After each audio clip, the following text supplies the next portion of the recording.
Here are them folks back in episode 17 of the Silly Goose Gang podcast. And tonight we're joined by frontman of Foreignfox, Jonny Watt. Thanks very much for joining us, Jonny. No worries. Thank you very much for inviting me on. Just we're glad to have somebody that's not a black belt in jiu-jitsu talking to us for a while. I mean, I tried my best, but they wouldn't give me it.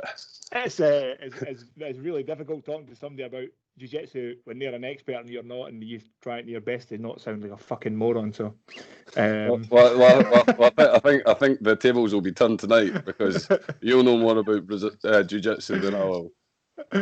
Well, I'd hope so, man, considering you didn't train it. How's life treating you, man? Been a while, not seen you in a while. Aye, absolutely. Not bad. Ups and downs as ever. It's lockdown, it's you have your wobbles, and then you have the days where you think this is great. I don't have any responsibilities. Responsibilities. Do what you want in your days. So I was saying to Ali before, I've been a fan of your music for a long time. Way back to the good old days of the Delaney's. A long time ago. You must have been a kid back then. It's 15 when we sort of started. Oh, yeah.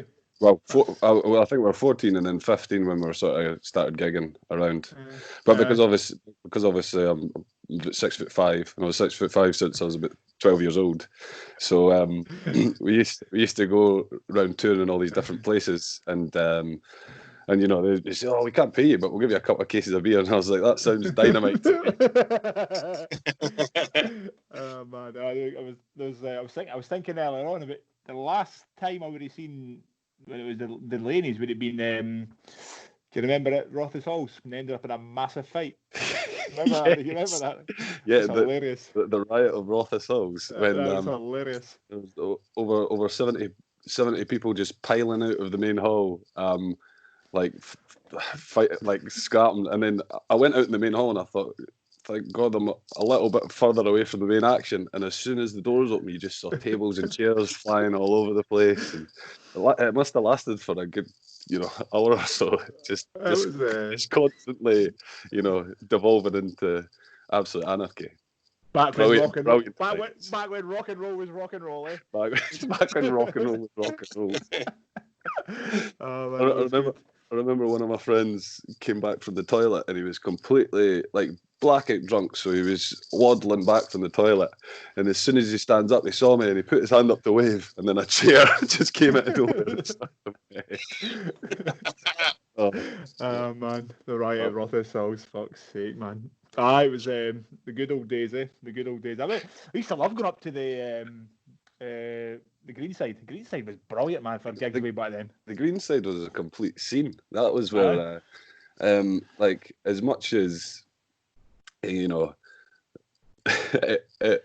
was sort of, anything goes around that point. So it was great for the bands because everyone sort of had the freedom to drink, chat, be silly whilst they were young, and it wasn't.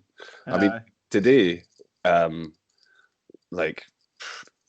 that sort of stuff, everyone would be kicked out the pub. Is it still going? Is there still gigs at the Greenside? Yeah. So Reagan, the owner, he was ill for a while.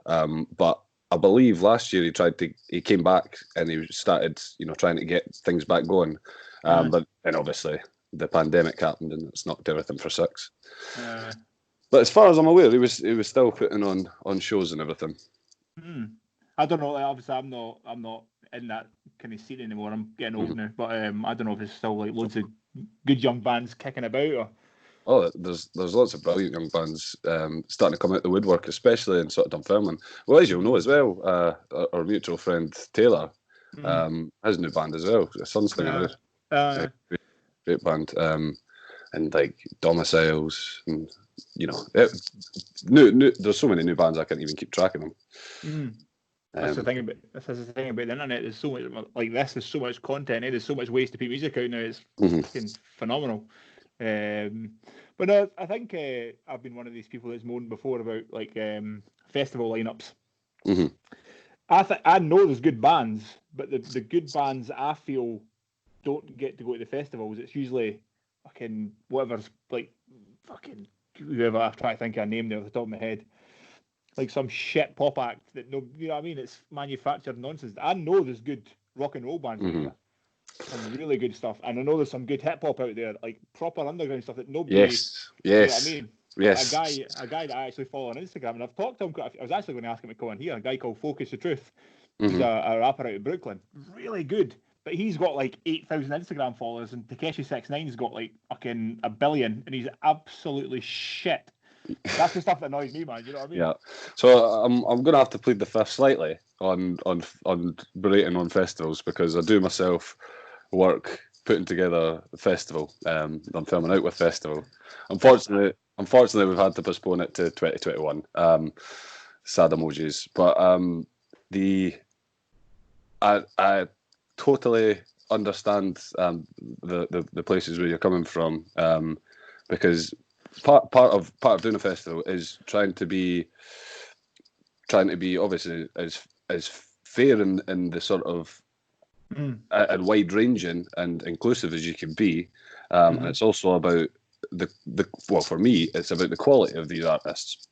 So when you're talking about hip hop, I mean, I don't know if I can really start divulging lineups, but there's certain Scottish hip hop artists, one in particular from Aberdeen, who he's been working on his name's Ransom Effie, and he's been working on a show with BBC Three, touring different parts of the UK to find the underground scenes in the places that are totally off the map. So it seems like his show's called, I believe it's The Rap Game or The Rap Game on Tour, something along those lines.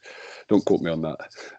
But from our conversations and my understanding of it is that it sort of cuts itself off fully at Birmingham if you're coming up from the south of England. So there's a lot of support for grime artists, obviously, because that's one of the biggest sort of. But as soon as you get past a certain place in the UK, it's almost as if it completely drops off, and it goes back into the punk indie scene. It goes back into the pop scenes, and these types of artists don't get any shouts at all. So we were working with him to put on a stage of events with people that he'd I wouldn't say discovered, but obviously he knows these people because he's in that sort of genre circle, and he can bring them to somewhere like Fife and showcase them in a meaningful way, and they can sort of just expand the sort of, I guess, what people in Fife recognise to be music, because we're so used to, like, great bands like Nazareth, Big Country, the Skids, you coming out of Dunfermline and days gone by, and so we've never had necessarily R&B, rap, grime exploding in Dunfermline. So we want to sort of just let people see it for themselves. Let people understand the difference of a punk show to, say, a grime show, but how you can still get that same exact excitement, that same hairs on the neck, the same sort of, heart bursting out your chest for the same sort of music. So one of the coolest things. So it's funny. I spoke. How much do I speak to this about now? So did you ever watch the Tiny Changes documentary? Yes. On YouTube. So yes, of the coolest things. I managed to luckily watch that at Electric Fields when they screened it in a little tent, and as we walked out, Idlewild started on the main stage and started playing Heads Roll Off. So it was altogether an emotional experience for me. So one of the coolest things that I heard on the start of that, and one of the best things that I took away from that was, so when I talk about music, so I say when you go to festivals, and this ties into what you're saying. So when I go to festivals, and it's not like, I know there's good bands out there. So try to think of something else. So one of the best musicians that I've heard in a long time is an American guy called Kate Francis. Kate Francis, really good, tiny, very, very much unknown. He's amazing. I'd love to see him at a festival, but he's not known. So there is good music there, but it's not Like, it's not what the kids are into. So what Benjamin Gibbard said at the start was, when you're 18 years old, 15 years old, whatever, you've never heard any music.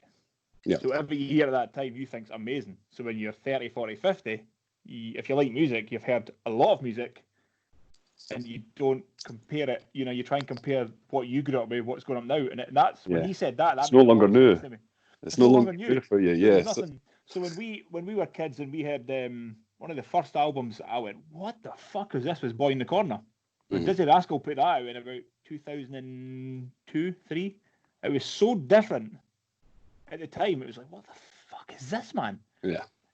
So if somebody drops something like that now, it's like, "Oh, Dizzy Rascal done that 20 years ago." Yeah, it's old hat now. It's like, holy shit, man! It's amazing. So, but I know what you're saying. But one thing I will just pick you up on there is when you mentioned that a lot of this music that's not put on the festivals purely because the kids may not necessarily be into it. However, I do believe that there is a massive marketing reason why you will only see the same 5-6 pop acts at every single festival. And it's a massive marketing reason why these same 5-6 pop acts or it could be another genre, but you know, you're talking about relatively the same, that they're all you hear on the radio. And it's become so commoditized that you, like, take, for example, and this isn't in any way me saying that I dislike the music or that they're not great musicians or anything, but take someone, for example, like Rita Ora, who, you know, she's obviously a great singer and she's done a lot, you know, she's done a lot, but because she's got millions and millions of pounds of marketing to go behind that, then it almost forces anything else out the way. There's been this long tradition of record labels. I don't know if it's so much the case anymore. However, I am aware that it was up until quite recently. They'll take on several artists that have the same sound. They'll take on 5 or 6 that say all sounded like the 1975. And then what they'll do is they'll start pushing the 1975 and they'll essentially drop the others so that and something like that normally causes a band to break up or collapse. So they'll essentially take out the competition in that way, in that respect. So there's a lot of sort of moving parts to why a lot of the time we don't see the music that we do love at festivals. And I think sort of smaller festivals are able to come to the fore and really be independent in what they do and not have to so heavily rely on these outside agencies influencing who they put on. Because you could have the same agent that has 20 acts and all 20 acts will be at that festival, regardless of the quality. You know, it actually sounds a lot like. So I know quite a lot of boxers that turn professional, and it sounds a lot like the same as that. Where there'll be guys who are insanely talented, they don't sell tickets. And then they don't get pushed at all. That's another part of it as well. Obviously, you know what I mean? Obviously promoters. Obviously, it's an economic industry, so people need to. There would be no music without the business. So people do need, and the business was really important as well. But it's like anything. There is a tipping point where it can go too far one way or the other. Do you think? Do you think though? Just you said that without the business there wouldn't be any music. Do you think that's true now? Do you still think that's true now?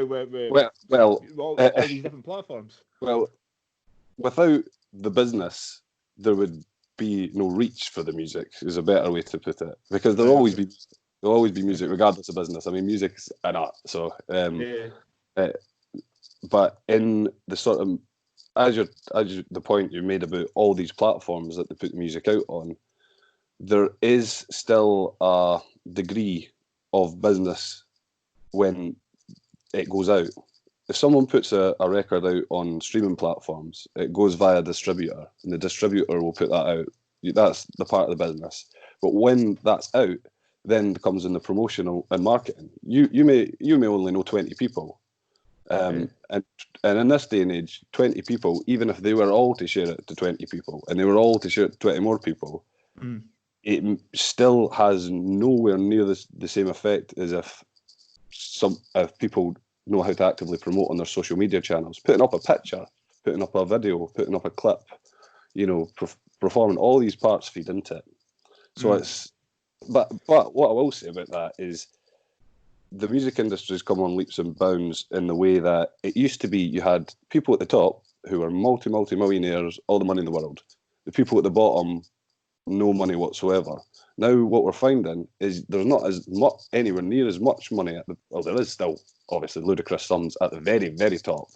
But what we're starting to see is more of a musical middle class, where people are starting to be able to create enough content through so many different platforms that they are able to make a wage, and that can sort of become a sustainable job for them.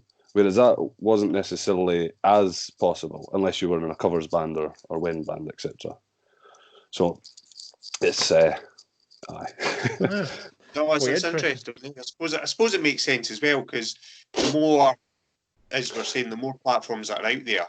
I suppose is the gigging, travelling up and down the road in an old transit van, that old kind of story starting to fade off thing, because it's easier to just do it from, through YouTube, through Spotify, brackets, other streaming services are available. But is that taking over the stereotype, for want of a better phrase, of travelling about in the rusty transit up and down the motorways? Well, that's a really good question, because I've actually found the more saturated things like the internet make music. So like you'll never find, it's very hard to find something you love without hours of searching through the quagmire of similar artists and stuff like this. Is that now touring, obviously it can't be done at the moment, but now touring and just playing in front of people is the same as it was back then, because people aren't likely to see you or hear of you unless you're stuck right up in front of their face again. So it's almost come full circle. We've come so saturated and so accessible that now we have to go out. But touring's the greatest thing anyway. But it is in a rusty van. I don't think you'll ever beat being at a gig with a pint, watching a band fucking shred. It's such a cool thing to do, and I would hope that never disappears, because that would be awful. I suppose it's true what you're saying, that's where you find the bands that you wouldn't have otherwise heard of. Because I went to a gig, I took Aaron to his first gig. Aaron's my older son. I know you don't know him, Johnny, but I took him to his first gig 2 years ago, I think now, and it was a band that I'd never heard of called Powerwolf, and he was really excited about seeing them. And then the two bands that opened up for them were absolutely incredible, and I've ended up kind of started to follow them, listen to their albums, listen to their music, and I would never ever have heard of them, like you say, in amongst the 22 billion tracks that are out there. Exactly. If I had that exposure of that, and it was a 15-minute set, it was half a dozen songs, because they were the opening act, and we just literally, as we walked in, they were just starting their first song. So that's where I would never have heard of them otherwise. That's where Instagram and stuff is amazing, because I follow a few things on Instagram, a few pages that have new bands up. So just recently, because of my age, Johnny, I always grew up like in the 90s when I was first starting to listen to music. So I was a massive pop punk fan. Massive pop punk fan. So was I. And, well, not quite the 90s, but just probably. Recently, so just recently, Fat Mike from NoFX, he had shared the band that he signed, a pop punk band from California called the Bomb Pops. And he put up their latest album, and I listened. I was holy shit, the best pop punk band I've heard in years. So it's through. You still find things. It's just you kind of. So when we were kids, recommendation based. Aye. Yeah. So when we were kids years ago, you would go down to a lot of the times we would go down to Sleeves, in Kirkcaldy, and you would physically look at things and go, that looks quite cool. I like the album cover. Generally, how I looked at things, and went, I like that. Let's try it. But now it's a different way of finding things. But essentially, I think if something is good, you'll still find it. Yeah, you'd hope it still floats to the top. Yeah. And what you were saying, Ali, about going to a gig and seeing the band as well that you'd not heard. When you go back and listen to the music on your streaming service, or if you download it or buy it on record, which is probably the best. When you go back, you have a completely different way of listening to it, because you've already seen it. You understand what they're about. You've seen what they look like. Man. You see what, Yeah. Because sometimes you might listen to it before and you might not quite grasp it, and it might not be the best thing. Going back to it, you've got a completely different emotional reaction. So talking about that, have you actually got have you got some vinyl for Foreignfox? We do, yes. We've got a double-sided vinyl of our previous 2 EPs, and hopefully we'll be bringing out another one pretty soon. I'll need to grab them. I'll need to grab them off you, definitely. I've got a record player upstairs. Brilliant. I've got a little bit set up with some posters and stuff like that, and I'm still one of the people that still occasionally sit and listen to music, because when people have music on, they don't really listen to music. But if you've got a record player and there's nothing around about you, chuck your phone away and listen to music. It's a different thing. Especially on the vinyl when you've got set up properly. It's nice. Yeah, because you can't as well, because you can't. It's not a shuffle, and you can't skip the song. So you listen to the album entirely, and it's. I've always thought it's a lot more romantic listening to music in that way, because it sort of brings it back to it's art, and it's emotional, and it's a full, because an album takes it can take most, like, all someone's life experience up to that point, and then they'll put that all into a record. So it is a massive undertaking for people to produce those things. So I think vinyl's the best way you can sort of. And one of the things I like as well is having something physical. It's nice to have a physical thing, an album, and you see the best albums have really nice artwork on it, and there's maybe something like something inside the sleeve, a little note from the band, and things like that, man. I really like that kind of stuff. Yeah, the art's all part of it. Like, man, it's part of the experience of music. Sometimes you'll look at a cover and you'll think, I think already that I'm going to enjoy this record, and then when you listen to it, the art sort of can perfectly match what you're hearing. Yeah, that's what I'm saying. When we used to go to sleeves and you'd look at a record and go, maybe CDs by that point anyway, but you'd look at the album cover and go, I fucking think I might like this. I might like this just because of the album, and you'd go home and it would either be terrible or you'd go, this is the best thing I've ever heard in my life. It was exciting. So, it's I'll have to afterwards. I'll shoot you a message. Another thing about physical music, like you were saying. No, I was just saying, Chris, we were talking about the physical music, and yourself, Johnny, as well, with the album. It's been put together in a specific order by the artist, rather than the shuffles builds up or builds down, whatever they're wanting to do with it, which makes a difference compared to just, as you say, banging it on a playlist, hitting shuffle and jumping from track to track. Yeah, I think that makes it better, really. That makes it takes you on a journey. More real. It puts you back in touch a little bit with the original kind of source of it, I guess. Absolutely, definitely. So talking about Foreignfox, the new single's really good. I've shared it to quite a lot of people, actually. Oh, thanks very much. So there's a group of people, maybe half a dozen people that I'm friends with, that will all send each other stuff that they like, different parts of the world, actually. So there's a few people that I've sent. Everybody's said, fucking like that, they're really good. So a lot of people have added on to it. I think that's one of the cool things about music as well, is if you've got friends who like music, I've got certain friends that I'll send dance music to, certain friends that I'll send hip hop to, certain friends that I'll send an indie band or whatever you want to call it. Yeah, I'm exactly the same. And it's cool, and that's where you find music, and it's cool. It's like you've found this new thing. It's like an amazing thing to send somebody. So the new single is good. Really, really enjoy it. It's much appreciated. Aye, man, it's really, really good, man. Genuinely very good. So, and do you want me to tell you how good it is? I can tell you exactly how good it is. Chris saying to me, and Chris is aware, like, I'm going to put myself on record here. Pardon the pun, but I'm a bit weird, and I genuinely don't listen to a massive amount of music. And I think it's an element of, as we've been discussing, maybe almost kind of falling out of love a little bit with music, with how open it's became, and it's not quite the same that you were saying, Chris. I used to go to record shops. I predate even pop punk. I go back to 80s and 90s hair metal is my kind of stuff.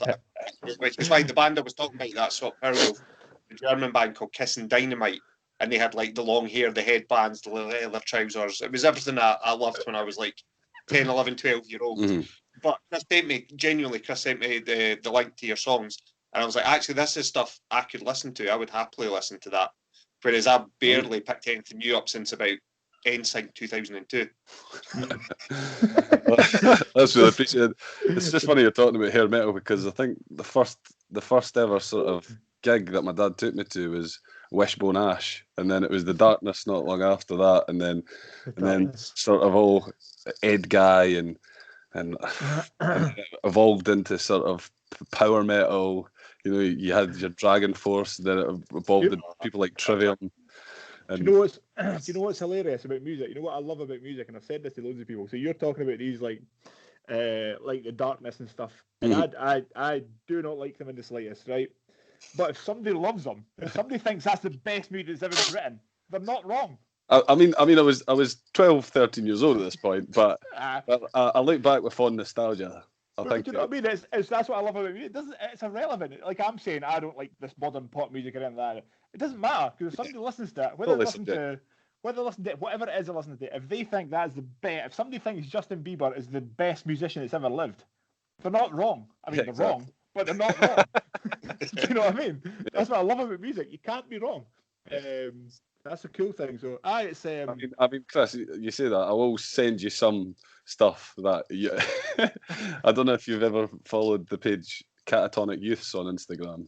I have not. But I mean, I'm saying that, but like some of this stuff is the worst, incredible stuff you'll ever hear in your life.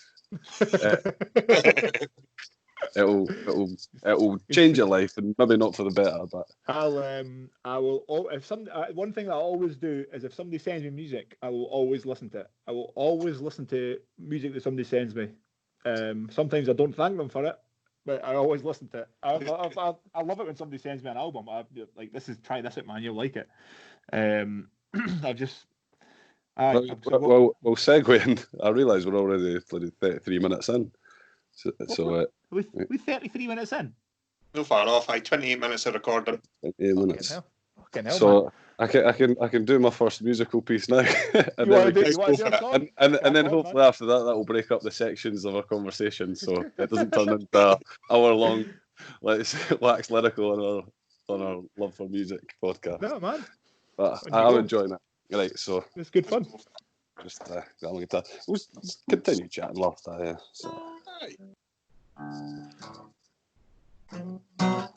So talking of that, the newest single, Exit Frame, out on all platforms now, came out 15th of May. Is that the month we're in now? May, I think it is May. When it's June tomorrow. All right, so you can find it now on all platforms. Go listen, stream, share. So this song is called... Show notes, like Joe Rogan says. So this song is Exit Frame.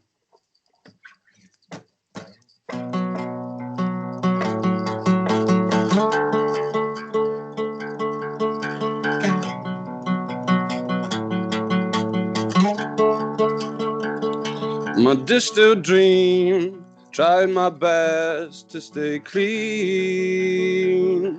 It's such a shame, I'll always stay the same.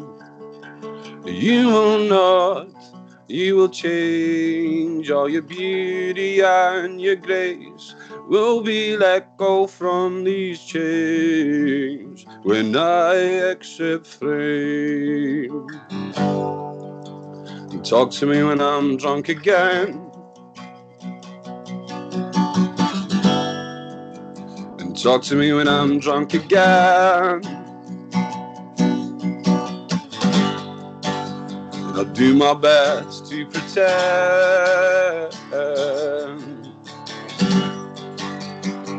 that I can live like this. Woo-hoo. Ooh, oh, oh, oh. Ooh.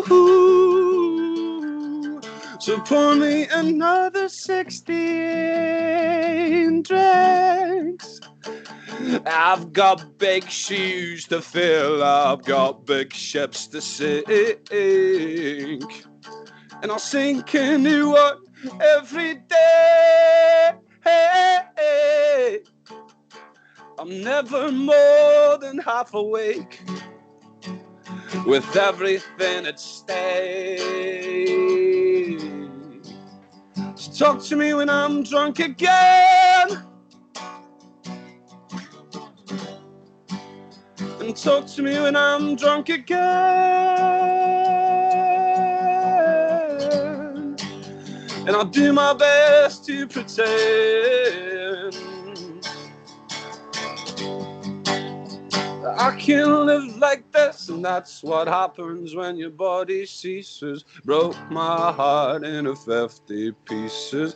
Called my shrink and told my priestess a voodoo ceremony to kill my leeches, prancing above me in my bed. All the lies the failure teaches prop me up to lose my head. Prop me up to lose my head. Prop me up to lose my head. Prop me up to lose my head. Prop me up to lose my head. Prop me up to lose my head.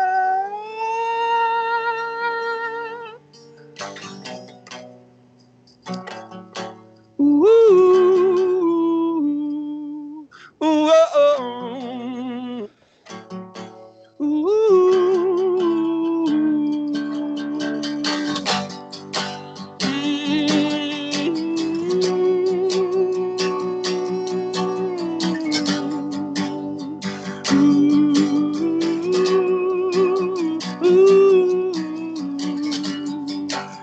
and talk to me when I'm drunk again.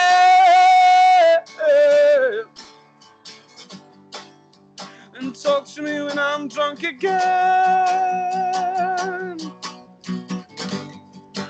And talk to me when I'm drunk again.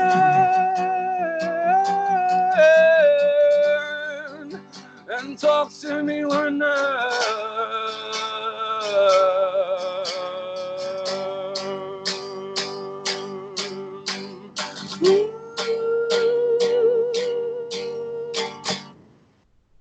Thank you very much, guys. Woo! Is that a first for your podcast? That is That the was, first world yeah. exclusive. I'm not even First gonna, time ever. I'm going to put this out there. That's the fucking coolest thing that's happened in this show. Oh, brilliant. That's Definitely. Genuinely fantastic. Oh, thank you very much. I didn't know how blown out it would all be with because it's just my headphone microphone. But I hope that When you went really high, it got like a bit much in my headphones, but other than that, it was perfect. Really good, man. Fantastic. Thank you very much, guys. That was good. Whew, I need a minute.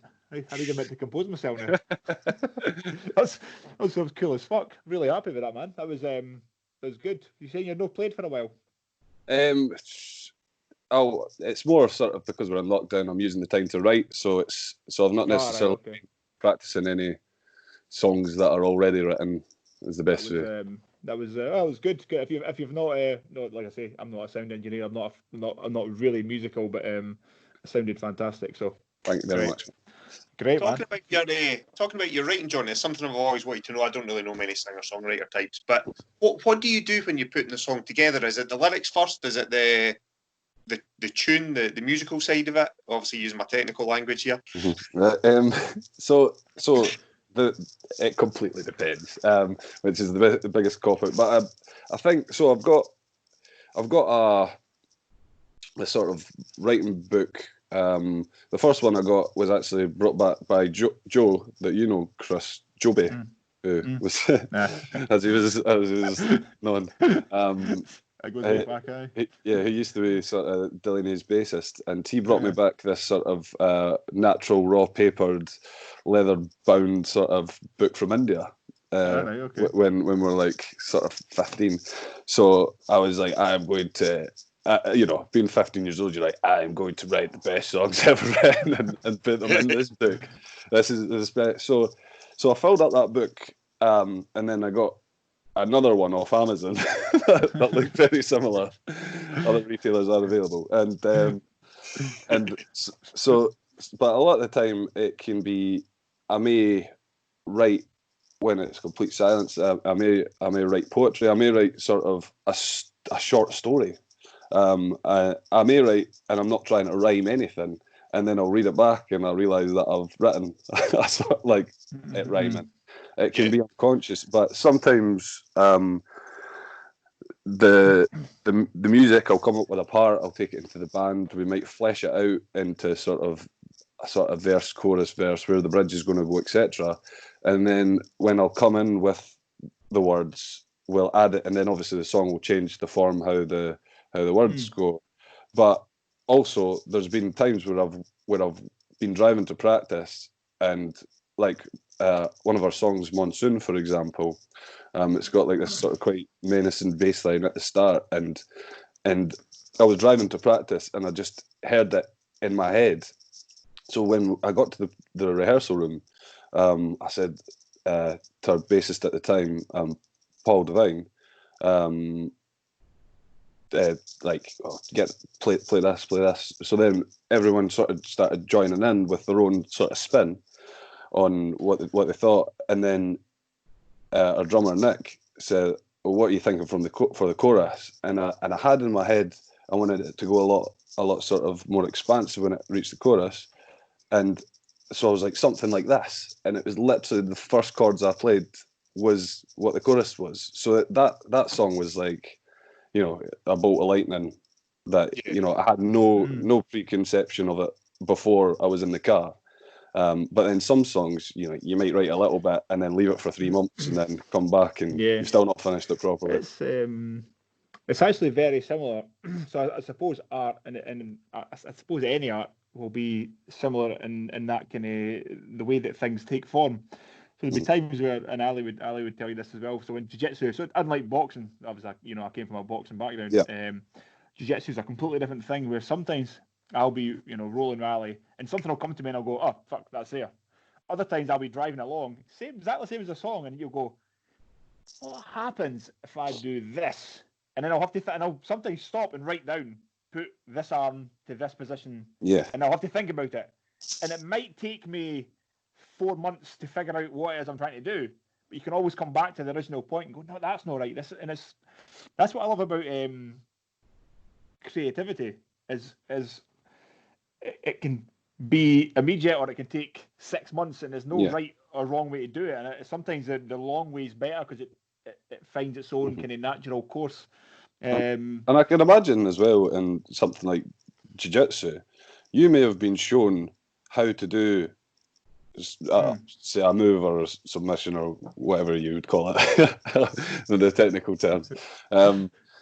You might have seen that be done 100 times. You might have been shown how to do it 100 times, but obviously when you're in that competition or when you're in that sparring, you're obviously, you know, the oxygen is going to your muscles as much as it's going to the brain, so it's trying to think ahead of I could use that, and you may never ever have used it before, and then it can be that spark of. Yeah, this is why a lot of us got really annoyed when, was it Meryl Streep, when she was accepting awards, she was saying mixed martial arts, they are not the arts, and everybody went, fuck you. Oh, it's like I don't think anyone like I'm not from a martial arts background. I mean, I did a bit of kickboxing when I was sort of in my much younger days, sort of 13, 14, 15. But I do watch boxing, I do watch mixed martial arts, and there's no way you can say that there isn't anything artistic about it. It's incredible. Yeah. It's beautiful. It is. It's you know, it's beautiful, it's exciting. Sometimes it's ugly, sometimes it's boring, but it's the same as any other art. Like sometimes it can be taken to the canvas, and the two of them might not be the best wrestlers in the world, and it just turns into a sort of crotch sniffing contest. But then, and other times, you know, it can go to the canvas, and you can see, like, if you take fighters like Nate Diaz and Nick Diaz, they're sort of, I don't know, is it Brazilian Jiu-Jitsu that they're? Yeah. But as soon as you see them go to canvas in any of their own fights, you can see just how instinctively they're able to roll around, catch people's limbs, etc. And it is like, and you see the difference even from coming from a completely layman's standpoint, in comparison to maybe a striking fighter when they go down. But then the same goes for on the stand-up. You can have people like I think it was the Israel Adesanya Yoel Romeo fight where they just didn't they didn't fight. It was like Derek Lewis and Francis Ngannou. It was just like nothing happened. Yeah. Yeah. But and obviously Francis Ngannou, he obviously carried from his loss. Just not. Yeah. But as soon as he does engage, he's a bulldozer. The Derek Lewis fight was his writer's block. Mm-hmm. Yeah, exactly. That's all it was, man. There's two things. So there's two things that just came to mind when you're talking about like being art. So there was one was a while ago when Andre Ward fought. I think it was was it Edwin Rodriguez or something? I can't remember who he fought. And it's a slow motion clip of him fainting. He brings a hand up to block, comes back with a left hook, and then rolls under. And somebody slowed it right down, and you watch it and you go, that's beautiful. Yeah, that's like watching ballet. It's so perfectly. Everything's exactly what it needs to be. Another one was Ali. You would have seen this. Was Gary Tonin's scissor sweep at ADCC last year. He's standing, grabs the boy's head, jumps into a scissor sweep, rolls round, gets the boy in an outside heel hook, and taps him like that. And it's just watching you go, holy fuck, man, that's like that's unbelievable. Mm-hmm. It's I think what sort of the point people miss when they're sort of entrenched in, I'm in music, or I'm in MMA, or I'm in football, or I'm in rugby, or whatever it may be, or I'm an actor, or whatever your sort of profession or your hobby, is that humans essentially approach everything in the same way. Like everything is, we think of these things methodically. We also think of them creatively. It also depends what we can remember in the time. So everything has a sort of artistic quality to it, apart from like slog work, putting in spreadsheets, etc. I mean, there's obviously the controversy surrounding things like Marvel movies. Are they actually films? Because they're essentially huge sort of machines to sell toys. But there is, take away the sort of, Endgame, I think had quite a robust story, but a lot of the films leading up to it in the setup, these sort of just, I guess, you bubblegum type films to give it,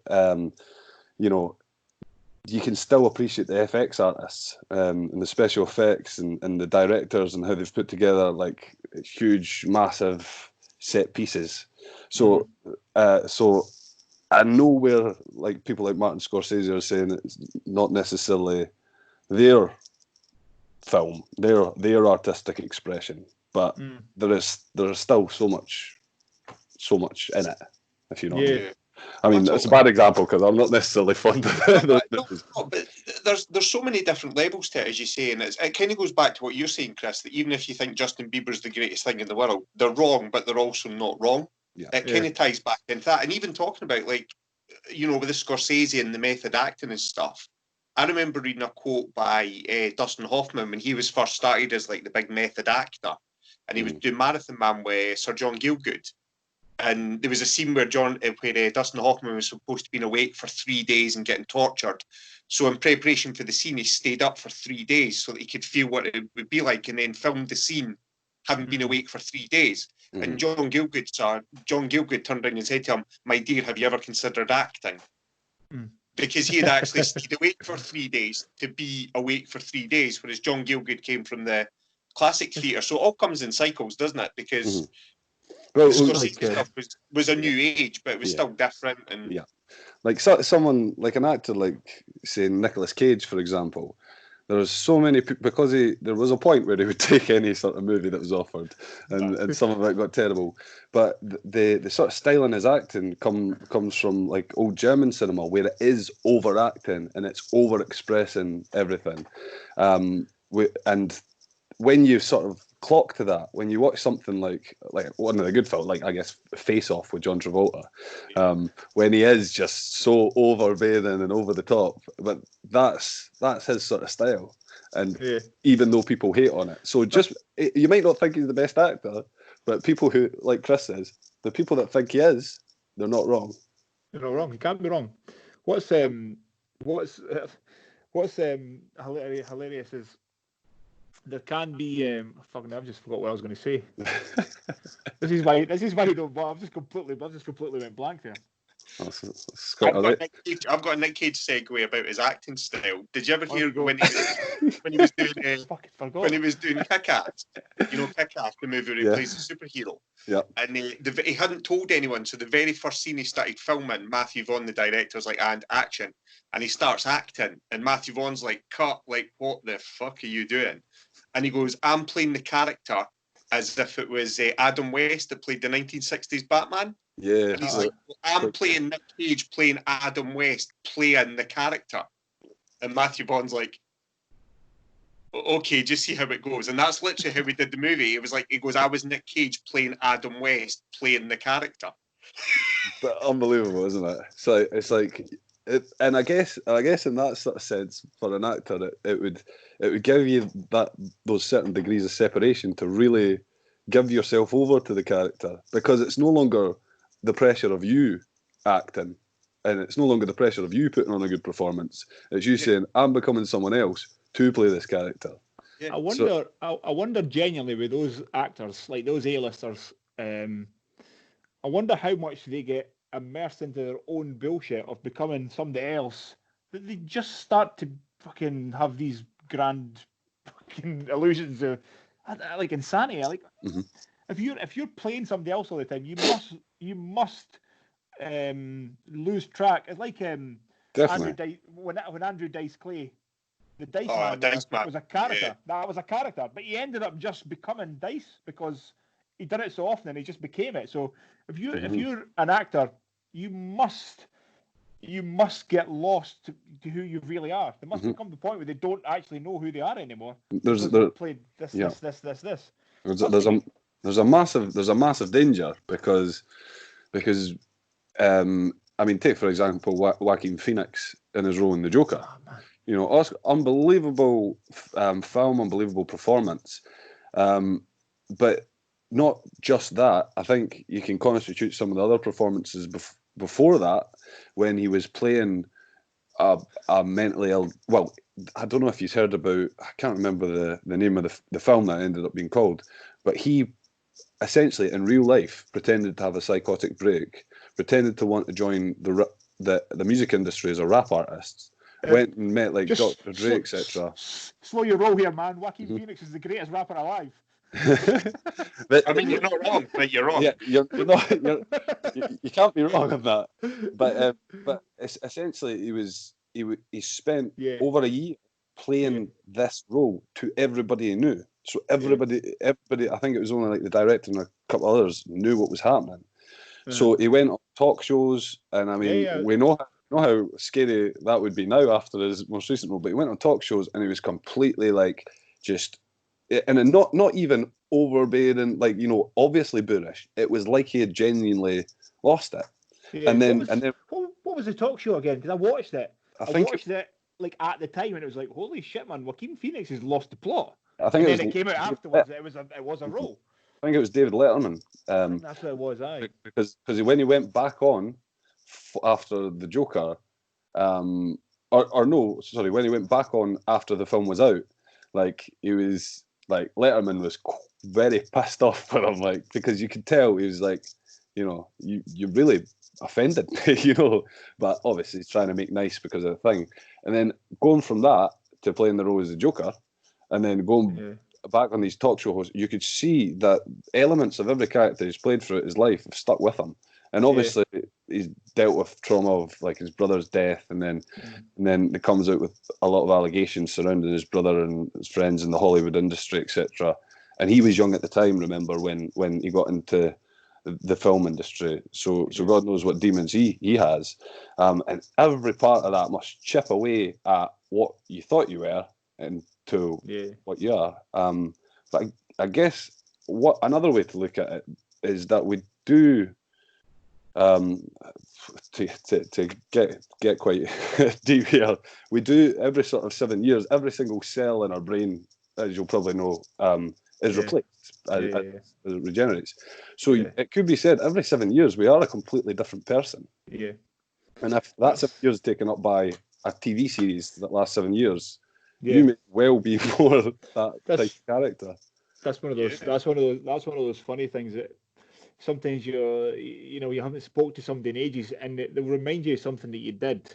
Whatever, I don't know, 10 years ago, 15 years ago, when you were at school, and you're like, but that's not the same person. I'm literally not that same person anymore, man. I'm like, if I did that and it was a dick thing, I'm sorry, but like, that wasn't me. Do you know what I mean? I didn't do that. I mean,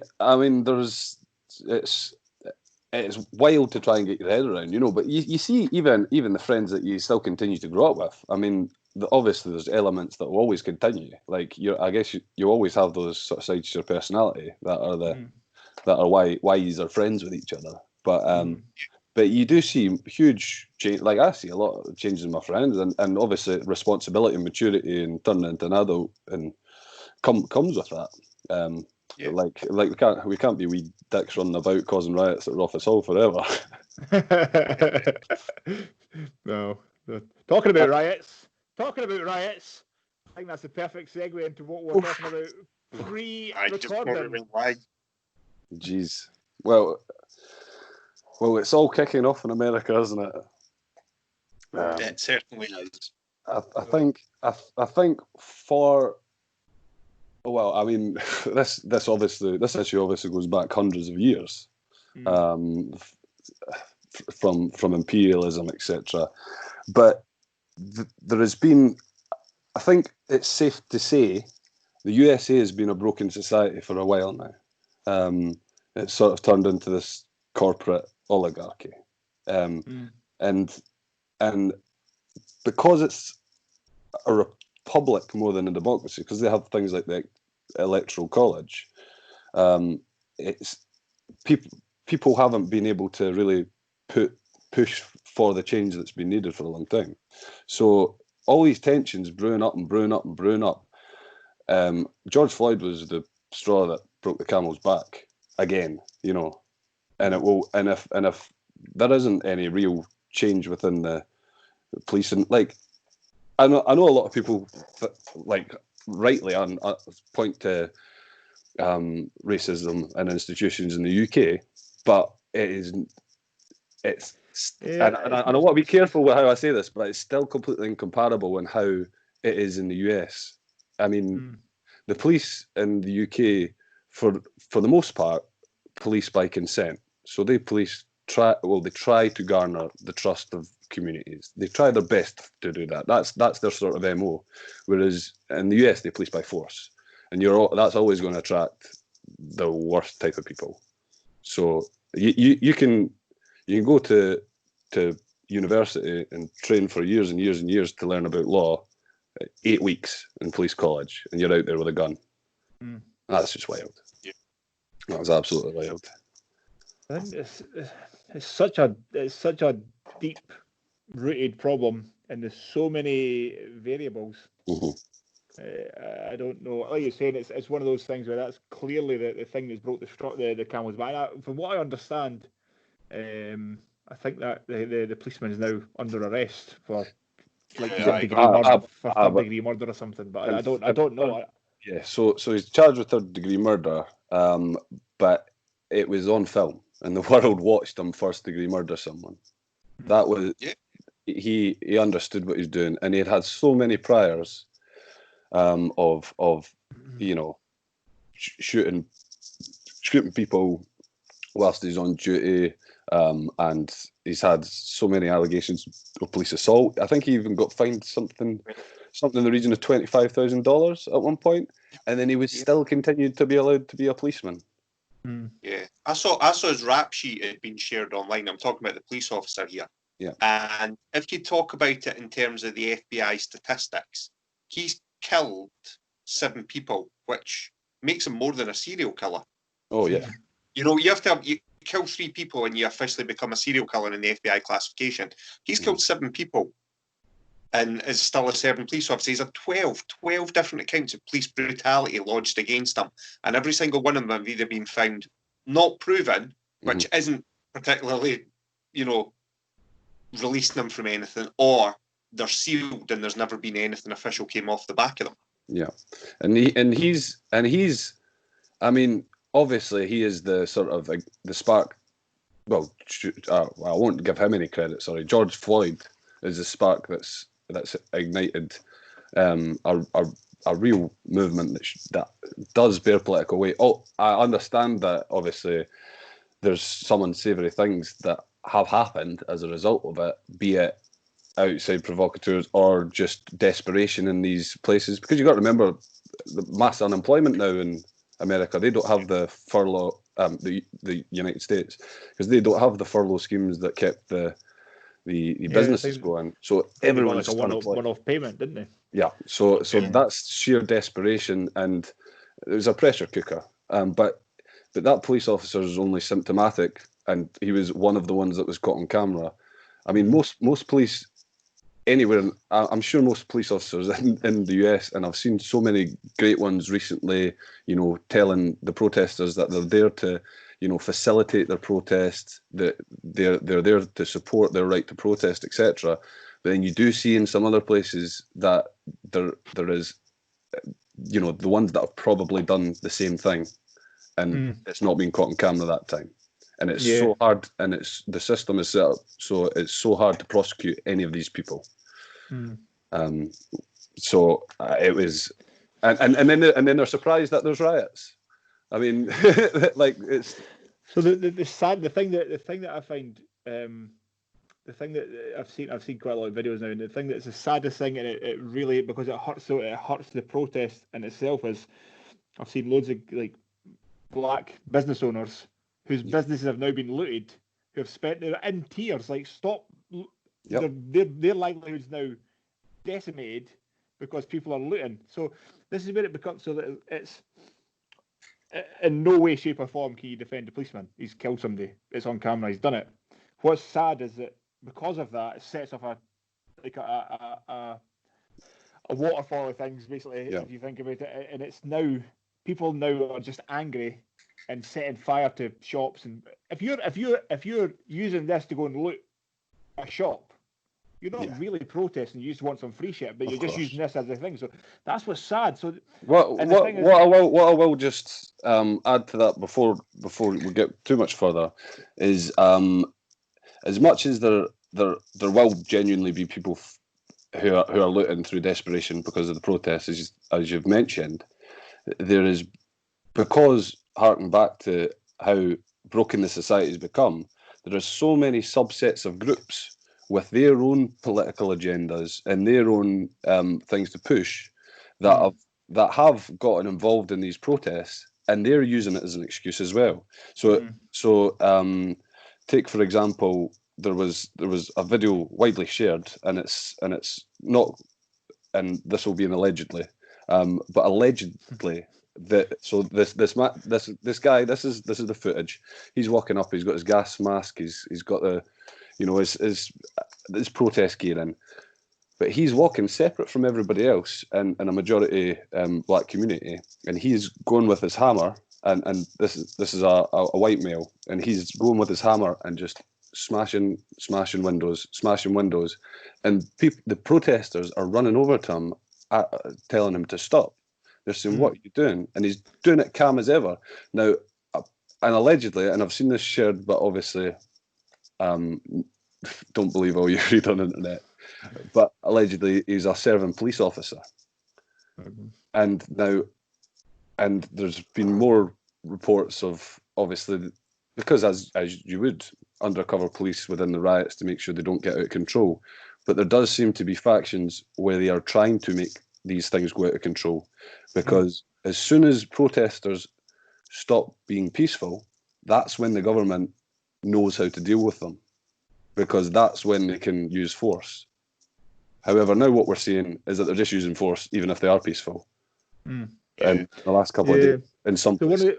One of the things that I generally tend to do, and it doesn't matter what happens, is not comment on something immediately. Let it kind of unfold first, so you get because so many people just see something and go, "That's what." So when George Floyd was first killed, I didn't say anything. Obviously, it's terrible.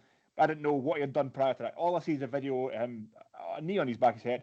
For all I knew before it, he might have killed fucking 4 kids. I don't know. Yes, So exactly. I generally just let things play out for a couple of weeks to get an idea of the lay of the land, and then you go, okay, this is what happened. So That's the dangers of the internet. Yeah. I mean, you may only see a 10-second clip of something of an atrocity in that context. However, without the wider context, man. However, what we do know now that was a complete atrocity what happened, because there's surveillance footage before, and there was surveillance footage from before. He was unarmed. It was even looked like he was resisting that heavily. He didn't resist whatsoever from the CCTV footage, and so that was a man got out of his car, went towards another man with the intention to, if not kill him, really damage him. Mm. That's what happened. Yeah. Police or no police, that's what happened. Yeah. It's just there's not an awful lot to say, is there? It's fucking awful. No, there isn't. And it must be. You can't even ongoing. imagine. Nah, you can't even imagine. I know we're sitting here as 3 kind of 30s and 40s in my case, white Scottish guys, but you can't imagine what it's like. I'm not 30 yet. You're Not quite.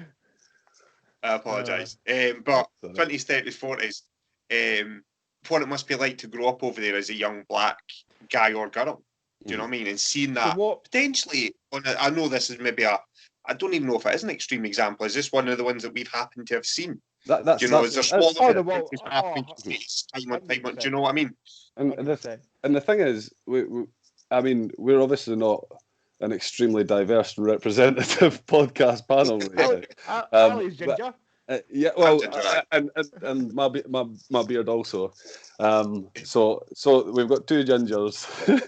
so we are quite very sort of Celtic, Scots-Irish, and in that respect.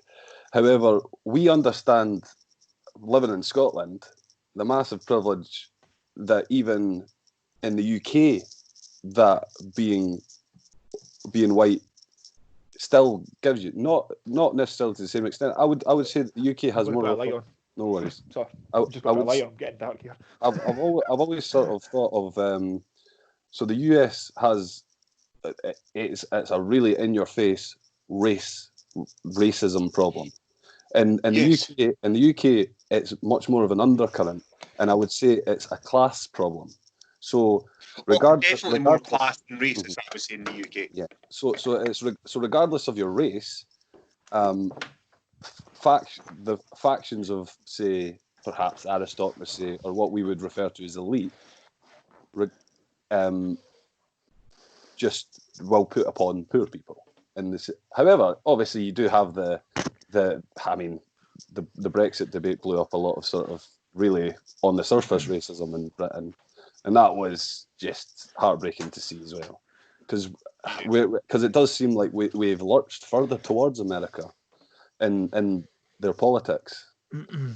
Just being, I think the populism has become more, or has it given the side that ordinarily would have been kept quiet behind closed doors, as it now just came a little bit more to the forefront because it's seen as more, and I use the term acceptable loosely, but it's not as maybe frowned upon or shut down by, mainstream media and obviously social media, where you can then go into those dark corners of the echo chamber where, a group of, even if there's a page of 150 people and all 150 of you all agree the same thing, it becomes the echo chamber where you start to think, everyone agrees to me. Everyone agrees with me. No, the 150 people on your site agrees with you. And I think as well. I think that's almost so. I think the way that Britain used to approach politics is it used to be very, very quite diverse, but either understood or kept to yourself more than anything, or just you were politically ignorant, so there wasn't this, you were kind of bundled around the same area, even if you were slightly to the right, slightly to the left. Most people believed that we wanted general order, general freedoms, labour unions would work for workers' rights, etc. We'd get things we needed bit by bit. You know, they'd obviously erode things at some point, but at some point, because we kind of had a swing system, the Tories would go in, go slightly too right, Labour would come in, go slightly too left, and it would go like that sort of thing. I think that's a good way to explain it. However, now, because of, like you talk about echo chambers, the bit right is now going a lot more right, and the bit left is going a lot more left. So the people who are and now you're talking probably 90% of people are in this sort of area, but the percentage that are at either side make it like pull it apart, and that's kind of like what the US is like. If you're not one side, you're the enemy. If you're not on our side, you're the enemy. Whereas the real world doesn't work like that. So one of the things that I was saying to Will that was on last episode, Will Stone's a jiu-jitsu guy in Swindon, and he's was he a councillor? Did he run for the Liberal Democrats in Swindon? He's one of the Liberal Democrat, like local party representatives down in Swindon. And what I was saying to him was, and it's something that I really believe is, it doesn't matter what way. Obviously, there's certain things that everybody can agree upon. So you shouldn't kill people. You shouldn't rape people. You shouldn't be a white supremacist. You shouldn't be blowing people up on Ariana Grande. This is the thing. You know that's the problem. Not everyone can agree on it. Well, they should be able to. But we all have to. They become a social media kind of craze where I've seen people that would probably both know say it on Facebook. If you don't agree with the way I vote, unfriend me. And you're going, are you fucking for real? Like that's the death of democracy and debate. It seems to be and I've noticed it's the people on the extreme left who don't want to have the conversation. Like, no, we have to have this conversation. Otherwise, all you end up with that side, and hopefully a lot of people in the middle. Yeah. And that when you start saying, I mean, I don't care.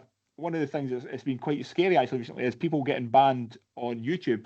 So it doesn't matter who you're talking about it is, but if somebody's, Alex Jones getting censored on YouTube. Alex Jones can be an absolute crackpot, but you can't.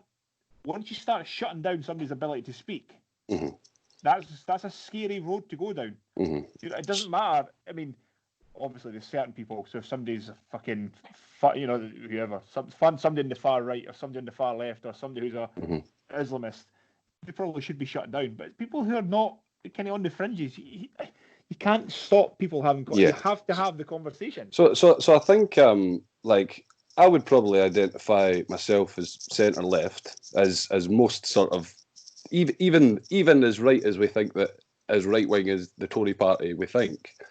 I mean, they are essentially still slightly in the UK anyway, because we have things like the National Service, because we have, I think it's like sensible measures like having a National Health Service that helps us all out. However, they're also, and we want to have pensions, and we want to be able to have some money if we fall out of work, and we want some protections there. However, at the same time, we also want to be able to follow our ambitions and create lives for ourselves and not have to all necessarily adhere to everyone gets paid the same, like all out communism would be. However, at the same time, we want to keep our freedoms, of freedom of sort of expression, freedom of movement, what we're talking about. Whereas if it went too far to the right, then it would become fascist. So most people are in that middle ground, regardless of what it is. And like you say, I mean, things like YouTube, etc., they're not necessarily a government-run website. So the freedom of speech is that we can essentially say what we want and hold what we want, but it doesn't. If the people that run YouTube, and it is a dangerous precedent to set, and I do agree with what you're saying about them no platforming a lot of these people, but part of freedom of speech is our freedom to also say to them, "You're talking shite, mate," and I'm gonna fact check it, or I'm gonna delete it off my site because they're a private company.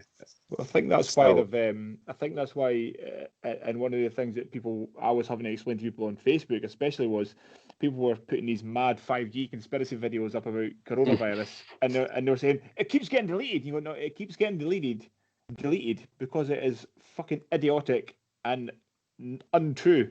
There's no basis for this whatsoever, and it would get deleted because it breached. And like you're saying, they do say. But So it's so complex, you know. That's what I'm saying. Who gets to make that decision? This is the thing. Yeah. So it needs to. So these are private companies. Facebook's, like, as much as it's become part of our sort of day-to-day existences, and things like Twitter and all these things. It's how we share information, and it's how we share our opinions, and it's how we share our politics a lot of the time. However, if they decided, say the CEO of Twitter was replaced by someone who was a God's honest truth, loved Trump, he could say to everyone, make sure that's all pushed out to everyone. He could push that because it's essentially the new form of the press. Like, if you think newspapers can completely smear someone on one side or the other, and they completely go after someone, and they don't have to be unbiased. And it comes for the same as anyone. Newspapers are very much unbiased, though, aren't they, historically? Oh no! Sorry, biased. Yeah. Biased, extremely biased. And now, if you read The Guardian, it's biased to the centre left. If you read The Telegraph, it's biased to the centre right. If you read The Express, it's biased to a bit more extreme right. And, you know, so there is these newspapers where you can go from a different one to the other, and you will get a difference of opinion. But the unfortunate thing with the press is, obviously, you have people like Rupert Murdoch who own large swathes of it. So you could buy 5 different newspapers, but it's all essentially coming from that same source. Now, we're going to have to deal with this on a worldwide internet company scale, because people like Zuckerberg, etc., for all their faults, at this time, they do seem to try and stand off. And obviously, they're being forced to put legislation in place, and they're forced because the less they're going to do, and the more stuff like 5G goes about, and if everyone thinks that 5G was causing coronavirus, and then they all took to the streets, and coronavirus spread and wiped out so much of the population, then governments would try to hold them accountable for letting that information spread. However, once someone like him may, die or move on or retire, and say put someone else in charge, if that person doesn't want to be as standoffish, if that person sees that as an opportunity to push their own ends, then you will start to see a very different platform, and it won't be against freedom of speech, if you get me. Yeah. Because that's their freedom of speech to censor other people's speech on their platform. So it's a quagmire, and we're really going to have to, I guess, I wonder with the learning curve for everyone. I wonder with, like, the newspapers. So, like you're saying, everybody's got their own little agenda, what side they're going on, and I wonder how much, because the newspapers, it just seems like like to go and buy a physical newspaper seems now like that's such a dumb idea. So I wonder, as they get more desperate, because buyers are going to be getting less and less and less. So you wonder how more desperate they get to cling onto those, and they just start going, let's cling to the people that are buying on the extreme left or the extreme right, or that's it. You know what I mean? Because it seems like such a stupid way to do it. Yeah, because a lot of the time, I mean, these are like, yes, there may well be a lot deeper sort of issues in these things, but most of the time, a paper will have a lobbying issue where the owner wants a tax break, or the paper might want to do something good for a section of society, and every subsequent article that they'll write, they might try and push that, and so it's not always as sinister.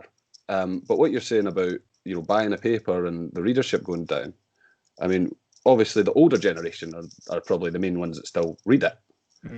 So that's why they might have a completely different view of the world than us. But like you say, yeah, as less people buy it, and they find out that demographic may, the paper will become an echo chamber for them, because it will just be to sell papers. And I guess that's the danger of any is if everything turned into an echo chamber, then we lose free thought, and we lose our way to sort of. It's like you were saying, Chris, about people posting to say, "Oh, if you don't agree with me, just unfriend me." That's where you run the risk of ending up in the echo chambers. Because I've got friends that disagree fundamentally with me on things and like serious issues. Do you know what I mean? But I'm okay with them having different beliefs to me, because that's just one facet of that person.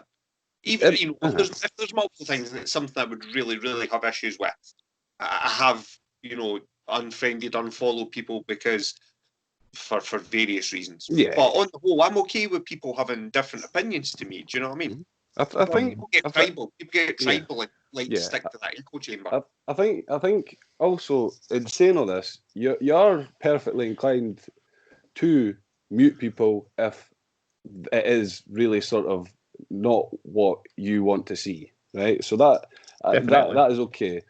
But someone like myself, like I disagree with my brother on politics a lot of the time, but he's my brother, and I know how intelligent he is, and I know he's going to sort of come from a point of view of how he sees that would work, because there is more than one way to skin a cat. You understand? You understand? But I went through a period where I went out my way to follow and, I guess, either friend or stay friends with people who I fundamentally disagreed with, because what that started doing to my timelines on all these sites is, instead of getting everything that I already held as sort of what I thought, when I started letting these people into my timeline, I started getting a much more diverse timeline. I started seeing, that's why they think that's they hate that group so much, because they're being told that it's they're responsible for all this stuff that we know necessarily they're not responsible for, and it's more complex. But you don't understand that someone's not necessarily coming from a hateful point of view until you understand why they've been made to think that. This just goes back to the point of you have to have the conversations. Yes. If you just if you only think this way, that's I mean, do you know what I mean? If you only read whatever, you're only going to think one way. So it comes back to, and I think obviously not on our level, but on the level of podcasts are going to be the way to share information and to bring people together to have kind of these conversations, because you can't. If you've watched a political debate, and I'm sure we all have, it's idiotic, because all they're doing is shouting at each other. They get a minute to have a soundbite, and all somebody is ever looking for on one of these debates is a gotcha moment. Yeah. People say, I got you there. Yeah, and then, it takes away all nuance. nuance. No, why? So like I always never really agreed with Bernie Sanders. I listened to him on Joe Rogan, and when he actually had the chance to talk for 3 hours, you went, yeah, exactly. So there was seems decent. So pretty much he was just trying to put, like, effectively his central policy was he was trying to instill an NHS in America. Now, us from the UK, we see that as that's an obviously decent idea. If it doesn't matter how poor you are, you'll still be able to get access to healthcare. And he may have a lot of other policies that you may agree with or not agree with, but the way that the system works in America is you can't necessarily put everything you want. Like, change, the best change is incremental. So I understand why sometimes revolutions and protests and stuff really do need to happen, but the most sensible way to do things is if you want something to change, you don't change everything at once. You change that bit, and then the next day you can change a little bit more. So whereas America, it's just all or nothing all the time. Yeah. So what's interesting is because we talked about America there. So I also listened to Tulsi Gabbard. I listened to Tulsi Gabbard on JRE, and she was the one that I went. She is the one who should be probably leading, definitely the Democratic vote. And so it makes you wonder how corrupt is politics in America when you end up with Joe Biden, who is an absolute moron. Like I don't know how he gets out of bed in the morning. He's a fucking he's away with it. Yes. And when you've got Tulsi Gabbard there, who's young, intelligent, she's seen, she's been in combat zones, so she understands war and how to use the military. She's super smart, and you end up with Joe. So what's amazing is they're all protesting now, and they've had these fucking pussy hats on in America when they all hate Trump and saying we're sick of old white men running the country, and then the Democrats put in the oldest whitest man, and you're thinking, I don't fucking even understand what the fuck? Yeah, so this makes no sense. So as much as the Republican Party is obviously massively corruption is the wrong word, because they tell you what they want to do. They tell you, I want to give tax breaks to billionaires, and they do it. So that's honesty from them there, right? Regardless if you agree with them or not. Whereas the Democrats, they pretend that they don't want to do that, and then they go and do it. And then the one main sort of, regardless of whether or not you support or agree with anything Bernie Sanders says, the main reason that Joe Biden is in today is because Bernie Sanders had such a massive swathe of grassroots support, and he was the only legitimate candidate that they would necessarily be able to field that Americans would vote in if for Trump to beat. Whereas Joe Biden was exactly of the establishment, and the establishment did make it so that Joe Biden was the only person that ended up getting in, and that's killed all the hopes of the Democrats ever winning the next election, no matter how bad it gets right now. He's from what you can see, the amount of gaffes he makes in speeches. Did you see the one? Unbelievable. Did you see the one where he was talking? It's the funniest thing I've ever seen. When he was talking about God, right?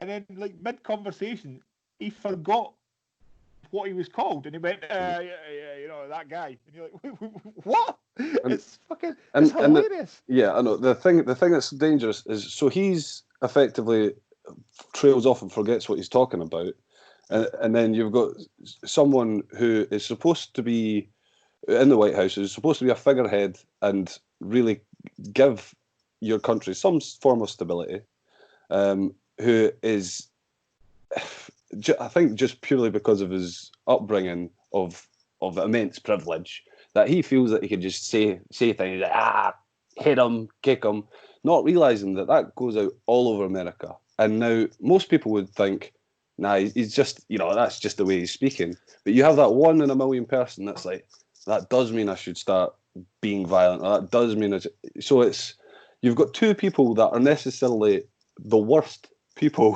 that should be in that position. Here's where it gets interesting, though, and where the media plays its part. So everybody was attacking. Everybody's out, and no means I'm a Trump supporter or a Trump fan, but he was getting a hard time for saying that the protesters were thugs. Exact words were, protesters are thugs, and the media went after him and called him horrendous. But you see the transcript from 2015, Obama said the exact same thing of the protesters. And it doesn't get it's completely. And you go, wait, I just want consistency. What is right and what is wrong? So why is it not right for him, but it was all right for him? Yeah. So that's where it becomes. The media have got a lot to answer for. Oh, big time. So the media is more partisan in America than the political parties. So someone like CNN are going to. It doesn't matter what Obama said. And it doesn't matter if Biden did get elected, it doesn't matter what he said, because they are supporters of the Democratic Party, essentially. But on Fox News, it's the exact opposite. And that, most people are only going to watch the one station. So that's when it does get dangerous. And like you say, the consistency, and it's the consistency in our own press that you do actually realise. So when say the First Minister of Scotland suggested that we should start wearing masks for the coronavirus pandemic, although they offer limited protection, but some protection. She was put. A lot of the headlines in the same papers said, "Oh, trying to assert herself against Boris," or there's little to no science showing the effectiveness of that. The next week, when the Prime Minister of the UK put this suggestion forward, oh, you can start using things, it's like he's taken a really responsible step to tell us to start using this, and the evidence really backs it. And that was from the same paper within a week. So it's, I mean, there is no consistency in the media. This goes back to, it's quite funny. I didn't see that particular example, but one of the things that always makes it's always funny. So when people in Scotland always complain about, the Andy Murray thing, he's Scottish if he loses, he's British if he wins. Mm-hmm. But I've always said, and you could go and check this, we do the exact same thing. But it's okay when we do. So when Anthony Joshua wins the heavyweight title, he's British. When Josh Taylor unified the lightweight title, he was Scottish. Oh yeah, same thing. It's the exact same thing. Of course, it's a game. Can we just be consistent with what we're saying? It's just no, we can't. So, you know what I mean? so as human beings, we are hypocritical and duplicitous by nature. Of course. So I can argue with my brother on certain things, and I will fight tooth and nail and point out all the bad and inaccurate things from his side of the argument. But as soon as he points out a very sort of similar, on the same level point, then I will go to explain it away. And it's a point that I've just been arguing against. So like it's almost as if, like, I guess as well as human beings, our egos do really get in the way as well. We can't admit we're wrong until at least a bit after, and we've processed the information and realised that what we've said might not necessarily be there is ultimate truth. So we're always going to flip. Life would be so much easier if everybody could say, "Fuck man, I'm wrong." But it'd be so boring. It'd be. I mean, I would love to live in Canada, but it would be like it would be sort of everyone's really nice to each other, and yeah, I would, like John Lennon, imagine all the people, peace and love and everything. I'd totally believe in peace, but if we aren't able to butt heads in a non-violent way, and we are not able to argue and rationale and debate, and the thing is, if people said they were wrong all the time, then if they weren't, and you were actually the wrong one, you would believe you're right, and then they would believe they're right. So you need to constantly have, if they never say they're wrong, I will go and make my own decision. Yeah. If they still think they're right and I still think I'm right, I will end up making my own decision eventually. But if everyone says they're wrong, then you get the same thing with the freedom of speech being taken. If it's only one side all the time. Yeah, it's like that. You've always seen that one on the internet where it's like the two people stood and it's like the number 6 written on the ground, or is it a number 9? Mm-hmm. You ever seen that one? And normally the caption underneath it says both of them are right, because it just depends on which perspective you're looking from. But I also think about the third side of that, because you could also look at it from a different angle from both of them. Because if it's in between, an 8 and a 10, it's clearly a 9. Do you know what I mean? But everyone only ever talks about looking at the 2 points of view. Or if this person's looking from here, it's a 6, but they're looking from here to the 9. They're both right. Yeah. Actually, one of them's wrong potentially, because if you look at it from a different point of view again, if it drops between the 8 and 10, it's clearly a 9. So then that person that thinks it's a 6, no matter how much they argue, they're wrong. Yes. So you'll see this all the time. A news story comes out that's one way, and then arguments will come out and say, no, it's this way. But it's all about the nuance of the subject. Like this is what we've lost in sound bites, is people will speak for 5 seconds because that's what gets shown on the news. However, real issues, they're not explained away in a sentence. So you need all the surrounding factors to come to your conclusion on anything. So you're exactly right in saying, because if it is between 8 and a 10, it's a 9, it's not 6. There we go. But I did say at the start that this would go down an avenue where you don't expect to end up talking about, didn't you? I didn't know I'd come on this podcast and start talking about 69s. not the kind of 69s I'd like to talk about. That's a different show. That's a specialist program they do. That's on our OnlyFans account. Subscribe below. It's our OnlyFans account, man. That's our OnlyFans account. Oh man. Well, I don't even know how long we've been going for. We've just hit the 90 minutes. It's 90 minutes, is it? Jesus Aye, Christ. Flies by when you're having fun. How long do your shows normally?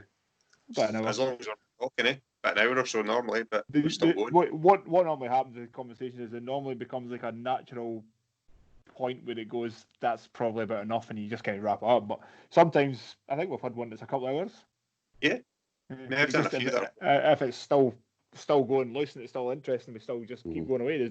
That's one of the beautiful things about doing something like this is you can have it. If it's shit, you say 45 minutes is enough. If it's really good, you can talk for 3 hours. But it's not like how many times have you watched? It doesn't matter what show it is, and they're talking about something genuinely interesting. Oh no, we have to stop, and they go to commercial break. You go, that's fucking bullshit. Yeah, it kills the whole sort of kills the flow of the conversation. Like I've been pleasantly surprised with how sort of you sort of pitch this to me as, you know, it's usually an MMA sporting podcast, and we've gotten into the sort of the topic of critical thinking itself, which is down the rabbit hole as I think I ever expect this to go. What we said at the beginning is because we're doing essentially a lockdown podcast when we're bored, we just knew a lot of fighters.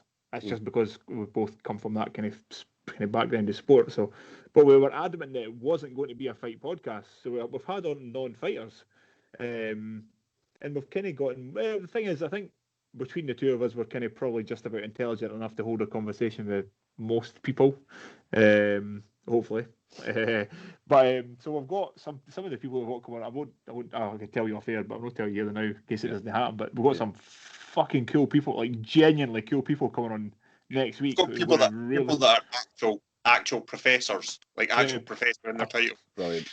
Proper doctor on. So we're having fun with the whole thing. I think it's quite a good exercise just for us, just to be able to talk to people and kind of exercise your brain and get some different ideas and different inputs, and it's really quite a fun thing to do. It's very different. It's bringing other people's point of view things as well, which is cool.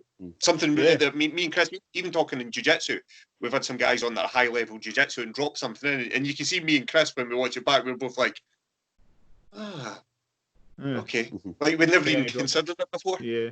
So it's very important to get somebody else's perspective on, you know, similar issues. Yeah, it's very different from, say, a Zoom call with your friends. Not that it's different in that it's three people just talking bollocks, but it actually, I think in this sort of format, you're almost pushed to, like you say, exercise your brain, think on why you think things. Yeah. So I mean that's essentially what it is for us. So we're knocking out like 3 a week at one point. So once life kind of gets back to normal-ish, whatever that becomes, we'll probably try and keep it going, and maybe try and have one a week. If we can keep getting interesting people to talk to, we'll keep doing it. So hopefully we can keep doing and kind of push on with it. But it's been great. It's been good fun, really good fun. Brilliant. It's just taking a negative and turning it into a positive. Yeah. You know what I mean? You can either sit and go, oh fuck, we're in lockdown, I'm just going to eat fucking cheesecakes and moan about everything, or you can go, fuck it, let's do something exciting. Who do you want to talk to? And it's just, you know, this is what it's begin. The biggest surprise out of all is the fact that people have been willing to come on and talk to us. Even people that neither of us know, that we've just reached out on social media, that we're both like, we both follow or we're fans of, whatever phrase you want to put alongside it. Drop them a message, and surprisingly, the amount of people that have said, yeah, why not? And you're like, you know, we're just like two daft Scottish lads. It's called the Silly Goose podcast. It's nothing else. It's nothing too serious. You're not going to be hit with like Jeremy Paxman type questions. But I don't know. Some people seem to have enjoyed it. We've talked about that, Chris. Some people go on a lot of podcasts because they're experts in their area. And it kind of drilled a little bit. Do you know what I mean? And they kind of almost have to research before they go on the podcast and have some answers ready. Whereas with us, we just throw questions out and just let it run, eh? Just having fun, just having a nice conversation. So, so there's a couple of things that there was a guy came on, and we were worried. We were at the time worried that he was going to talk about flat Earth. We did have the conversation, like, if he talks about flat Earth, what do we do? Just cut him off and fucking pretend it never happened? Like, I think we'll have to cut him off. Like, if we start talking about flat Earth, we will have to bin him off at that point. But luckily, well, we've just had the conversation on no platforming and how people catch you, regardless of how ludicrous they held their beliefs. So perhaps you should encourage them to speak about flat Earth, so it could have been aired. That's the one conspiracy. I love a conspiracy theory. That's the one that under no circumstances can I get on board with that at all. just can't. There's nothing you can do to convince me that the world's flat. So it's unfortunate that the sort of that's come back. I'd like. Let's talk about it for 5 minutes before we end. I genuinely think that the whole thing was started back up is one guy trolling. I think he'd done it as a joke. He said, "Let's see how many people I can get to bite on this," and he'd done it, and it just took flight. And then you had some. I think a lot of the people that are like they come up and speak and wax lyrical about it, they don't believe it.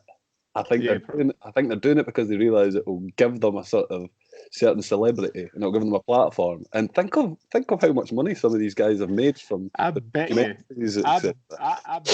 they're doing talk someplace and they've got Patreons and they've got GoFundMe's where they're making a wage. Oh, definitely. Some of them go to the big game, because I watched the documentary on Netflix about it. That was about this time last year, and they have like conventions and they get paid, thousands and tens of thousands of dollars plus expenses to fly all around the world to talk about flat Earth. Like, I'm not gonna. If someone offers me $10,000 to rock up in Australia and talk about flat Earth for an hour, I'm going balls deep on that. Yeah, imagine you've been imagine you've been doing a job for a long time that you're not necessarily in love with, and the opportunity comes over that you can make up some complete bullshit and make lots of money from it.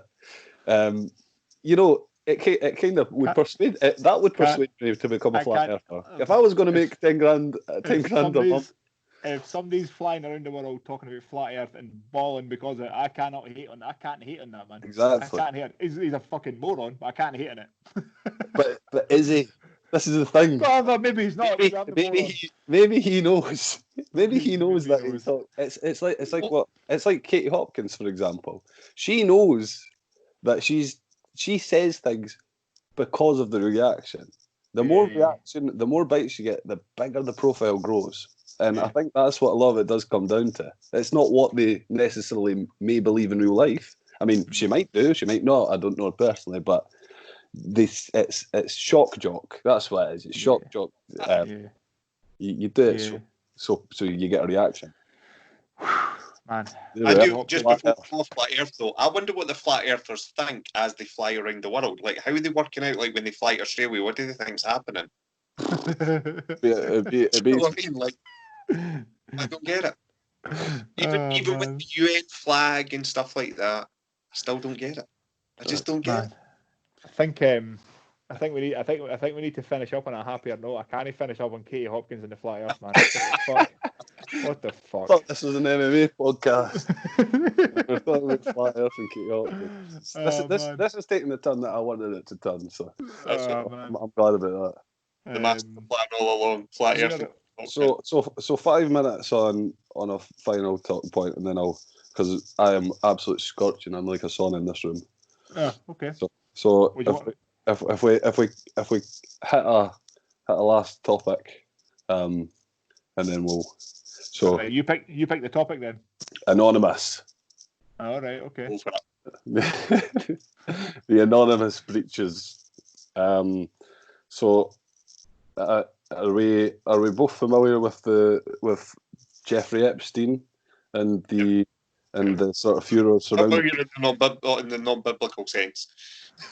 Yeah, I would hope so. What should be getting a settlement? No many that can say that. No. So I won't go too massively deep into this because I'll let you guys do your own sort of looking. But today, Anonymous, after a 3-year... Now, anyone that doesn't know Anonymous, they're hacktivists. Everyone knows them if they're watching this on YouTube. So, essentially, they'd gone quiet for 3 years since they'd done anything. And then they came back today.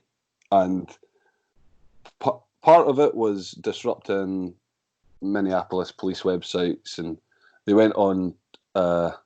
the Chicago police's they got the frequency, or I think it may have been digital radios they use now, and they hacked into them and started playing "Fuck the Police" by NWA over all their stereos and the tannoys, etc.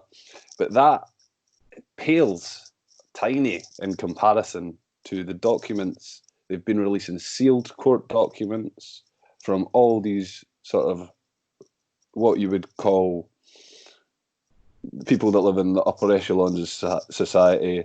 We're talking very famous people that you probably might not necessarily expect to be involved in these sorts of things, but they've just done a huge drop, and it's going to create a lot of controversy for a lot of time to come. If you're not familiar, are any of you guys, have you seen anything about this? Nothing at all. Nothing. I've not seen anything about Not not about this the in stuff particular. that's broke today. Not the stuff that's broke today. The Epstein thing is that's the one conspiracy that I think people who this is what I'm saying. Even people who don't believe in conspiracies looked at that one and went, "Wait a minute, Yes. what the fuck?"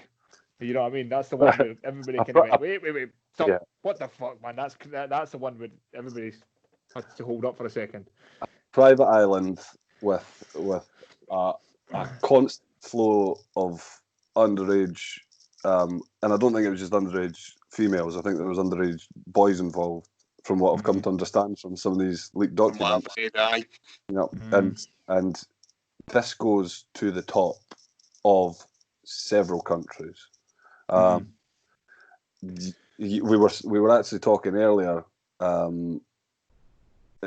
There's sort of been lists, like what you would call the black book of different people that have all gone, like the flight records to his private island, and obviously not all these people will be guilty of this and necessarily paedophilia. However, what Jeffrey Epstein was essentially doing was running a blackmail sort of business. Allegedly. Well, that we can say is not allegedly. This is what it's got. Jeffrey Epstein was convicted. Yeah, he was convicted. Aye. So what we can't say is how he died for sure. So is it true that apparently Bill Gates had flown on the Lolita Express after he was convicted? Is that true? I'm unsure of the timings. I'm aware that he did. He is one of the names mentioned on the flight records. He apparently was there several times. Now we know that rich people like to party, and we also, back in the day, Bill Clinton was accused of an affair. So a lot of these things, because Epstein had cameras set up in every single room of the house, in bathrooms, bedrooms, everything. So when he invited these super rich, super powerful people, it may have been prostitutes, it may have been other things, it may have been something like drug abuse, but he essentially videotaped all these powerful people in compromising positions, whatever it may be. So now that he's no longer here, which, I mean, you can take your own conclusions from what you think may or may not have happened. However, there is allegations being thrown up at the President of the United States, and there is unsealed documents that allege his direct involvement with very preteens. girls and boys. So, and some of the actors you mentioned earlier, there's some of the actors that will probably dear to our hearts. There's models, there's female models who are linked to more than just Jeffrey Epstein's paedophile ring. So and it's so much to process. There's also allegations of Princess Diana making a taped testimony of a woman who alleged that she'd been raped by a member of the royal family. Mm-hmm. And so there's it is blowing. Like, I mean, this is quite late in the podcast to start on this topic. Drop that in on a happy moment. So this It's is just accuse someone of raping. it is going to dominate the news stories for. Well, it may just totally get brushed under the carpet. It's going to dominate the independent social media news stories for a while. It's more likely that it'll completely disappear. I know. I dare say You're right. It is more likely it will completely disappear. Completely disappear. It's hard. It's so much. It's so much to put your get your head around. So much to put your head around. Some of the most horrible things in this world, and with these people and all the power and influence that they garner, they effectively for all this time, there is no point in even trying to prosecute them because they're above the highest of the police. They're above the highest of the Secret Service. These people. So that be interesting to see what becomes of it. Yeah, it may affect real sort of change in sort of how the class system's approach to criminality is. But we'll have to wait and see, I think. We'll have to wait and see. Interesting things ahead. On that bombshell. Drop the mic. Are you? Do you want to do another song? Or you know what to do another song? I can play us out if you'd like. Yeah, just before you play us out there, Johnny, if anyone's looking for you or your band on social media, where can they find you? So you can find us on Facebook, facebook.com/Foreignfox, Twitter, Foreignfox with 2 X's.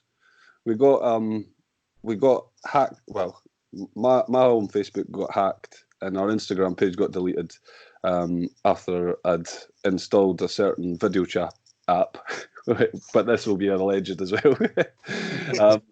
So we had to start. So our handles are a bit messed up. But Instagram, we are Foreignfox. You can find us on Spotify, Deezer, iTunes, online. Our main website, foreignfox.org. Just type it in Google. Foreignfox, one word. We're sure to come up. I'll tag you in it and the band in it when we share on Instagram and stuff anyway. So make sure you get as much exposure as we can get you. We'll add it to the show notes. We'll get young Jamie to do it. So, playing us out then, Jonny Watt, frontman of Foreignfox. I'm just trying to decide what song I'm going to do. No pressure, but I am an enormous fan of The Truth About Sex. I'm just going to put that out there. That is one of the oldest songs of Foreignfox that I wrote. So let's see if I can. I know what tuning it's in. Well, I fucking love that song. You're good with the lyrics when you know them, Chris. Yeah. You're going to help me with the lyrics if I. Nobody wants to hear me sing. I promise you. Right, let's see. I might only get halfway through the song if I can't. I know that I'm going to forget. Right, so this is The Truth About Sex.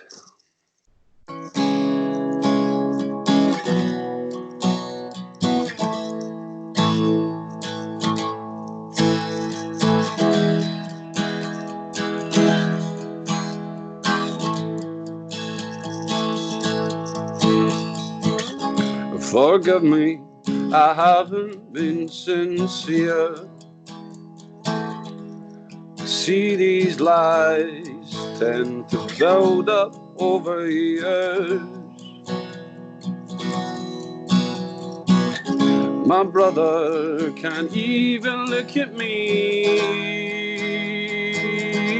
because my eyes reflect his infidelity. And all these girls I turn up across barns with roaches underneath their skin from giving themselves to anyone. But I'll split my head open and put it back together. I'm starting to feel better, I'm starting to feel better.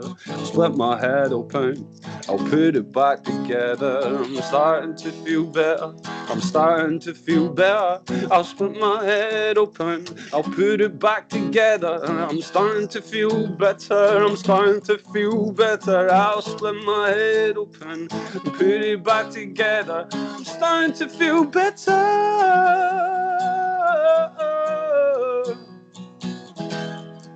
And if people try to analyze this, well, don't get your knickers in a twist. It's nothing new, it's just something else to do. And all I need is a length of string cut to sew my stomach shut. It's nothing new, it's just something else to do. So don't be, oh, where are we going? So don't be so shy, 'cause you know we can't contain with people who lie.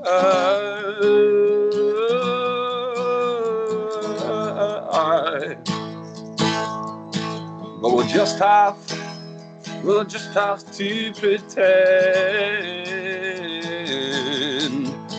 'Cause I'll split my head open, I'll put it back together. I'm starting to feel better, I'm starting to feel better. I'll split my head open and I'll put it back together. Now we go down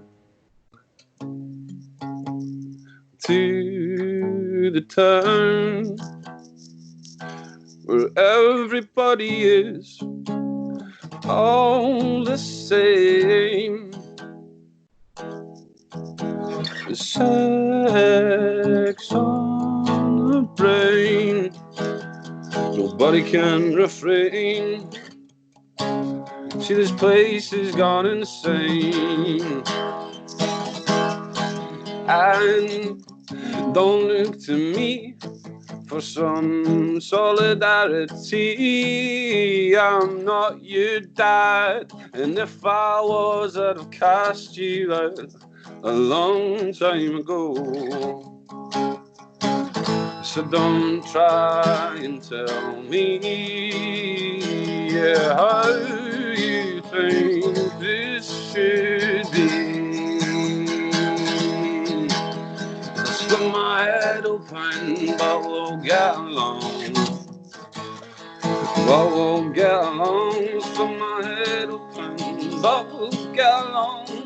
My head open, but we'll get along. Split my head open, but we'll get along. Split my head open, but we'll get along. Split my head open, put it back together. I'll split my head open and put it back together.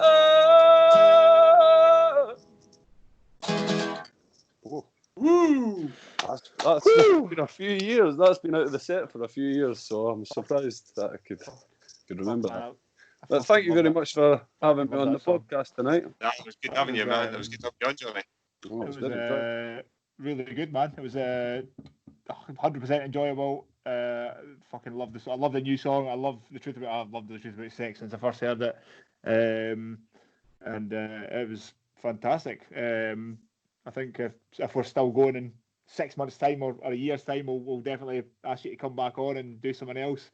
Hopefully at some point, if it continues the way we want it to continue, we might end up in like a little studio to do it face to face. So we'll see what happens. But would definitely love to have you back on, man. It was awesome.